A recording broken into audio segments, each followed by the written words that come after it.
Hello guys, कैसे हो आप सब लोग। मैं हूं दिनेश कुमार, आपके अपने यूट्यूब चैनल डेविड बायोकेम में स्वागत है। हम लोग आज बात करेंगे molecular basis of inheritance part 4। 1 2 3 मैंने बता दिया था, ये 4th पार्ट है और एक लास्ट पार्ट और आएगा 5 पार्ट मैक्सिमम, यानी कि एक लेक्चर 8 मिनट का, 8 या 10 मिनट का होगा। तो मतलब 5 लेक्चर हैं, 5 लेक्चर जैसे कि मान लो इसके मॉलिक्यूलर बेसिस ऑफ इनहेरिटेंस के, तो यानी कि 50 या 1 घंटे में सारे कवर हैं। 10-10 मिनट का वीडियो है, तो यानी कि समझो कि 1 घंटा, 1 घंटे में सारे इंपॉर्टेंट कवर अप हैं इसमें मॉलिक्यूलर बेसिस ऑफ इनहेरिटेंस। तो हम लोग बात करेंगे, पहला पॉइंट क्या है, स्टॉप कोडॉन कौन कौन से होते हैं। स्टॉप कोडॉन जो होते हैं UAA, UAG, UGA। इसको याद करने का तरीका कैसे है, उल्लू आया आया, मतलब उल्लू आया आया, उल्लू आया गया, उल्लू गया आया, उल्लू आया आया, उल्लू आया गया, उल्लू गया आया। मतलब ये 3 स्टॉप कोडॉन होते हैं, इसे बोलते हैं ओकर, अंबल, ओपाल। UAA, UAG, UGA।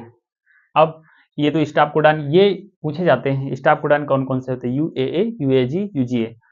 इसके बाद दूसरा पॉइंट क्या है, AUG जो होता है ना हमारा, डुअल फंक्शन शो करता है। ये इनिशिएटर के तरीके काम करता है, मतलब ये इनिशिएट कराता है और ये मिथ्योनिन को भी कोड करता है। मतलब AUG जो होता है ये डुअल फंक्शन शो करता है, इनिशिएटर होता है और ये मिथ्योनिन को कोड करता है। First phase amino acid active link to tRNA called charge of tRNA. मतलब जब फर्स्ट फेज में अमीनो एसिड टीआरएनए से जुड़ता है, लिंक्स होता है, तो उसको हम क्या बोलते हैं, चार्ज ऑफ टीआरएनए। याद रखना, charge of tRNA. Amino acylation, इस पे क्वेश्चन आया था 2019 में कि मतलब फर्स्ट फेज जब अमीनो एसिड एक्टिव होता है, टीआरएनए से जब लिंक होता है, तो उसको क्या बोलते हैं, चार्ज ऑफ टीआरएनए। अगला पॉइंट क्या है, cellular factory for synthesis of protein, ribosome. ये तो आप सेल बायोलॉजी में पढ़ते हो आप, cell the unit of life, कि राइबोसोम प्रोटीन बनाने की फैक्ट्री होती है, ठीक है। और ribosome consist of structure RNA, about 80 different type की प्रोटीन पाई जाती है। मतलब राइबोसोम जो स्ट्रक्चरल आरएनए है और लगभग 80 डिफरेंट टाइप की प्रोटीन पाई जाती है। राइबोसोम आल्सो एक कैटलिस्ट, राइबोसोम जो होता है ना, एक कैटलिस्ट की तरीके काम करता है। कौन सा, 23SRNA, 23SRRNA about bacteria is the enzyme ribozyme, जो कि बैक्टीरिया में होता है, ये एंजाइम राइबोजाइम बोलते हैं इसे, कैटलिस्ट की तरीके काम करता है 23SRRNA। ठीक, अगला पॉइंट क्या है, अगला पॉइंट क्या है कि in eukaryotic gene regulation be 4 level. मतलब डीएनए से आरएनए, आरएनए से प्रोटीन, और मतलब जो ट्रांसलेशन होता है हमारा, तो वो यूकैरियोटिक में वो 4 लेवल से होता है। जीन का रेगुलेशन हमारा 4 लेवल में होता है। कौन कौन सा लेवल है, ट्रांसक्रिप्शन लेवल, पहले तो ट्रांसक्रिप्शन लेवल, दूसरा क्या होता है प्रोसेसिंग लेवल, और तीसरा क्या होता है transport of mRNA from nucleus to cytoplasm.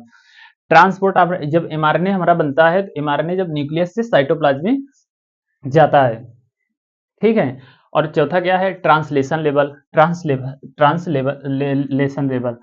और ये 4 प्रोसेस हैं, ये 4 लेवल हैं जो कि जीन रेगुलेशन को हमें प्रमोट करते हैं। पहला है transcription level, processing level, transport of mRNA from nucleus to cytoplasm, और चौथा है ट्रांसलेशन लेवल।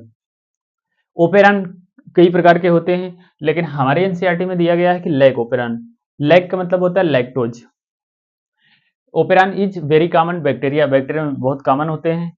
इसमें एक रेगुलेटरी जीन होता है और 3 स्ट्रक्चरल जीन होते हैं।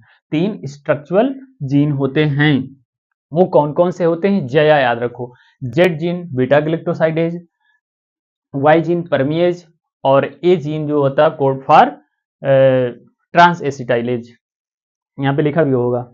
हाँ, Z gene code for beta glucosidase, Y permease, और ए जीन जो होता है कोड करता है ट्रांस एसिटाइलेज।